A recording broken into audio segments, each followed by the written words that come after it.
Remember when Las Vegas was just absolutely off limits for all things related to sports in the entire country? And then that just evolved.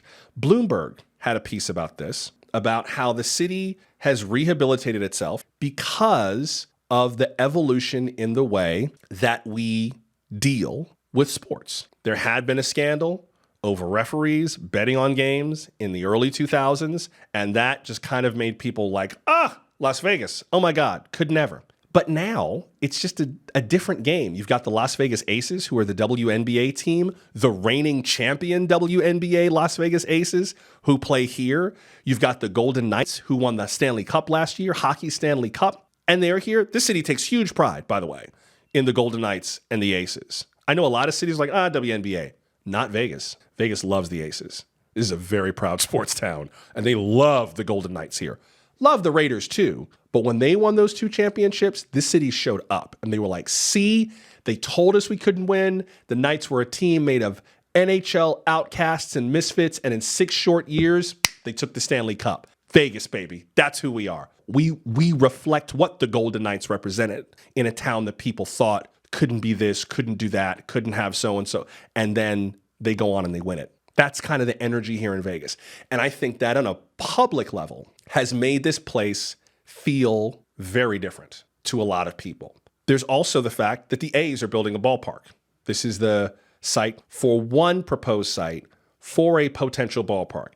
There's a lot of these empty parcels around town. And sometimes you'll drive to the airport and be like, who owns that land? My partner and I have played that game. Our favorite game show when we're driving, who owns that empty lot? And some of it's owned by the airport, some of it's tribal land, because there are tribes who lived in this area and still have some claims to this area. But some of it is just land waiting to be developed. Currently, the plan is to tear down the Tropicana, which is a very old kind of like I don't want to say rundown, but it's the least shiny of the shiny Vegas Strip resorts. To tear that down and make the A's ballpark. That is a point of real tension because the teachers union has said, we need that money for schools. Nevada has some of the most beleaguered schools in the country. Currently, the superintendent of the school district here, Clark County School District, is trying to leave his job free and clear. He's like, I want to resign. Let me get out of here and just, pay me out of my pay package. And there's a debate as to whether he should be allowed to resign or be terminated because the schools have done so poorly and how much of that he should be able to get. So there's a need for the money here. And I think as sports continues to grow here, especially after the Super Bowl, that debate's going to intensify in Las Vegas. And it's going to keep going because if they build a ballpark for the A's, then there's the possibility that the World Series could be in Las Vegas. And if any sport has tried to maintain its squeaky clean image in this country, it's baseball. How does that feel? Having America's pastime played in the land of sports betting. And in this Bloomberg piece, they make it very clear that since the Supreme Court struck down the ban on commercial sports betting in 2018, Americans, according to Bloomberg, have legally bet more than $220 billion on games. That's according to the trade industry for gaming, the American Gaming Association. Their view, they believe that 26% of U.S. adults will wager on the Super Bowl this year. That seems like a lot. The U.S. is a nation of 340-something million people. You mean to tell me that a fourth of the U.S. population is going to bet on the Super Bowl? 68 million? Maybe. I mean, it is easy to do because you can do it on an app on your phone. But I don't know. That seems a little bit much. The Bloomberg piece also notes that Vegas was always a boxing town. Casinos began funding boxing back in the 50s.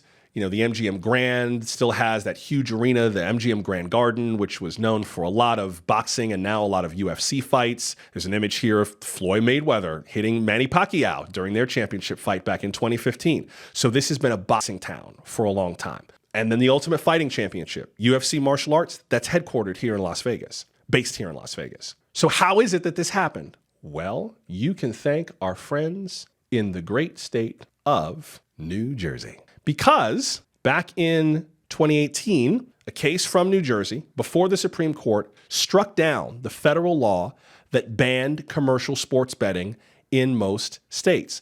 This was back in May of 2018. And it overturned a law called the Professional and Amateur Sports Protection Act. The sponsors the law that the decision overturned banned states from authorizing sports gambling. Senator Bill Bradley, Democrat from New Jersey, was among the sponsors of that law, but the court said the law was unconstitutional.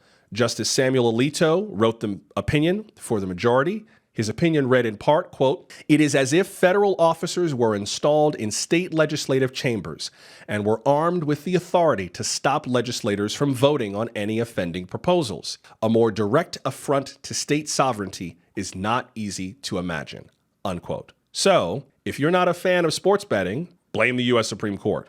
Or I guess, if you are a fan of sports betting, thank the U.S. Supreme Court and Justice Alito, because he wrote the opinion that allows you to go on your phone to DraftKings or FanDuel or whatever app you choose and place a bet right this second on a game. And there is going to be an enormous amount of sports gambling.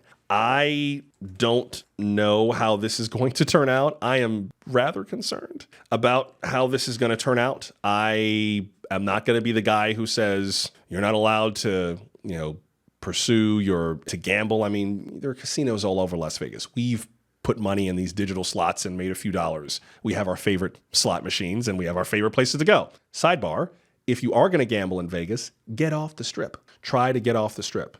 The odds are better and the payouts are higher. There are all kinds of other casinos, the various station casinos, the Durango, the Silverton, which is right near where we live, which we love. Love the Silverton. There's way better places to place a bet than on the Las Vegas Strip. Spare yourself. It's not worth the price. But there is going to be an increase in the issues with, say, problem betting or gambling addiction as the years go on. And I just worry about that. I worry about how that goes. By the way, I'm not sure who I'm rooting for, by the way. I think I'm rooting for the 49ers. I think I'm rooting for the Niners as a former San Franciscan. I would like to see them do well. I think even just because of the drama around Colin Kaepernick, which I still haven't forgiven, that I would like to see them do well in that as well. But I should note, for people who are dealing with problem gambling, there is a national helpline from the federal government, which can connect you to various resources. Here is the number. It is 800-662-HELP, 800-662-4357. It is available in English y disponible en español for anyone who is dealing with any kind of mental or substance abuse disorders. You can also go online to a federal website called findtreatment.gov. Find Treatment, all one word, .gov, which is a federal website that's kind of a clearinghouse for all kinds of mental health support for all kinds of different issues. You can also, there's the new National Suicide and Crisis Lifeline. Just dial or text 988 from any phone. Yes, you can text it as well, 988 for the Suicide and Crisis Lifeline, or for support with gambling addiction, 800-662-HELP, 800-662-4357.